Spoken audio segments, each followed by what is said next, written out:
주십시오, 의원님. 계속 지금 이어지는 거죠? 네. 고생 많으십니다.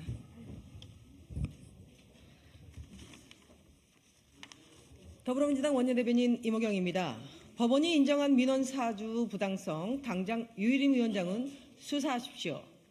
김유진 방심위원에 대한 법원의 해촉 집행정지 판결을 계기로 류희림 위원장에 대한 신속한 수사를 촉구합니다. 법원도 청구 민원을 통해 방심위를 언론 검열기구로 만들려는 유희림 위원장의 위법성을 지적했습니다. 그런데도 경찰과 권익위는 차일피일 청구 민원 의혹 관련 수사와 조사를 미루고 있습니다. 경찰과 권익위는 대체 누구의 눈치를 보고 있습니까? 야당에 대해서는 득달같이 달려들어 압수수색과 소환 조사를 남발하고 무자비한 수사와 칼날을 휘두르면서 정권의 위법 행위에는 허수아비 신용을 하는 것입니까?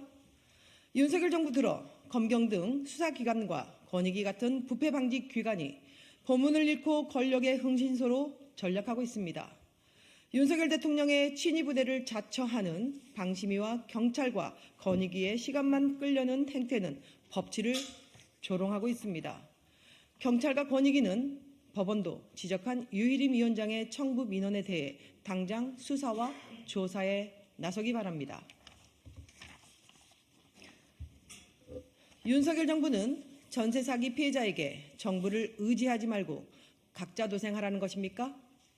국토부가 전세 사기 피해자법 개정안에 국회 본회의 직회부에 대해 수조 원의 혈세가 들고 회수를 못할 것이라며 반대하고 나섰습니다. 1만 6천 명이 넘는 피해 국민들이 길바닥에 나 앉을 위기에 처해 있는데 정부는 나 몰라라 발뺌하는 모습이 참으로 뻔뻔합니다. 제도의 미비와 허점을 따른 사회적 재난입니다. 그런데도 정부가 사인 간의 문제로 규정하고 피해 규제를 혈세 낭비로 매도하며 손 놓겠다고 말하는 것입니까? 총선을 앞두고 대통령과 여당 대표가 전국을 돌며 선심성 공약을 쏟아내는 것은 괜찮고 전세 사기 피해자들을 구제하는 것은 어렵습니까? 건설사에 대한 PF와 무엇이 다릅니까?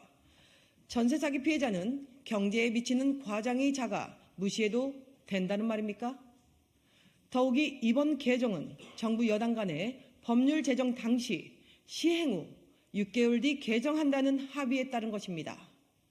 전세 사기를 예방도 하지도 못하고 피해 국민을 보듬지도 못한다면 도대체 윤석열 정부의 존재 이유는 무엇입니까?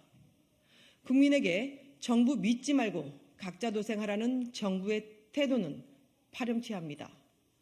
정부의 존재 가치는 위기에 처한 국민의 삶을 지켜주는 데 있음을 윤석열 정부는 똑똑히 기억하기 바랍니다.